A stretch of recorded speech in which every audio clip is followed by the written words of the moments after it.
Do you ever wake up feeling waves of anxiety? You lie in bed and can't stop thinking about the day ahead?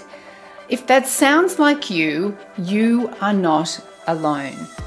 Morning anxiety is something that I used to struggle with.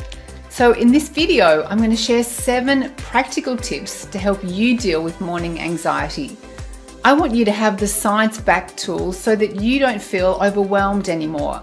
Instead, I want you to feel ready to win the morning and win the day.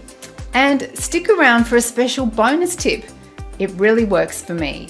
Hi, I'm Sophie Scott, a former TV reporter turned corporate wellbeing speaker. On this channel, I help midlife women overcome stress and be a peak performer without burning out. Firstly, morning anxiety is really common.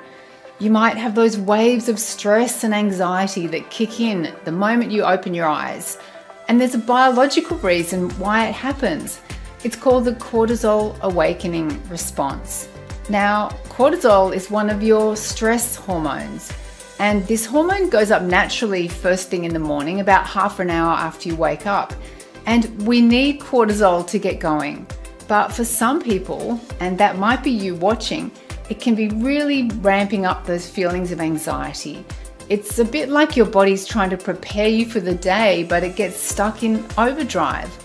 And on top of that, if you've got a lot on your mind about the day ahead, or if you didn't sleep well, that can just make it even worse. But the good news is there are specific actions that I can share with you so that you can overcome those feelings. Let's get into it. First of all, as soon as you wake up, get out of bed, as hard as that might be. Getting up, it signals to your body that you're ready to start the day, and it means that you're not just lying around in bed, allowing those anxious thoughts to dominate your thinking. Number 2 is to take a technology timeout. Put off checking your phones, your emails, or your social media for as long as you can. Research in the Harvard Business Review, it found that avoiding scrolling on news sites in the morning can really reduce your chance of being in a bad mood. My tip number 3 is to use the power of the mind-body connection. And the way to do that is by doing a deep breathing practice. Let's do it together now. You inhale for 3 counts, you hold for 2, and then you exhale for 6 counts. So that's inhale for 3, hold for 2, and exhale for 6 counts. This acts like a mini reset for your nervous system. I find this practice very, very helpful. So once you've done some deep breathing, I want you to then hop onto a yoga mat or even just a rolled up towel and spend just a few minutes stretching your body to wake up. Okay, number 5 is mindful eating.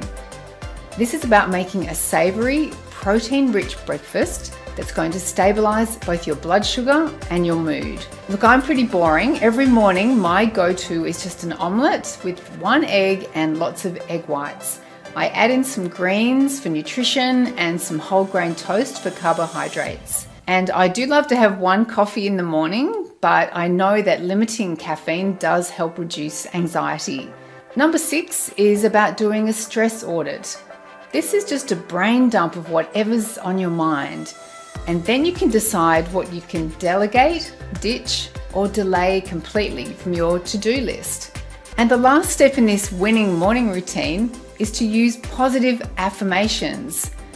I want you to tell yourself, today is going to be a great day. Now, you might think this doesn't sound very evidence-based, but there's actually really good science to back it up.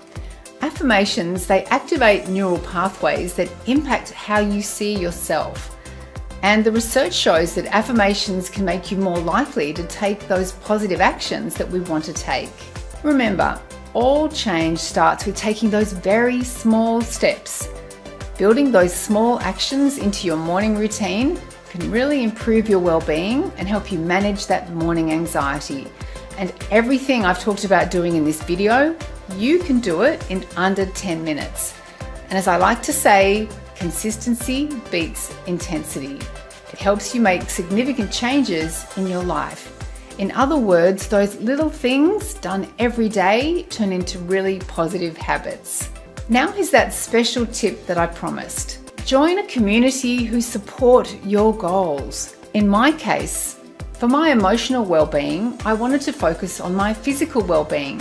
So I found a fitness studio near me run by an amazing woman called Nina, and I love going there. It makes movement and exercise so much more fun. So whether your goal is getting more movement or managing anxiety, sharing your journey with others can give you support, inspiration, and advice. Now, if you've watched until this part, send me a star emoji in the comments. And I would love to hear what you do in the morning to manage morning anxiety. And always remember, if no one else has told you today, I'm proud of you.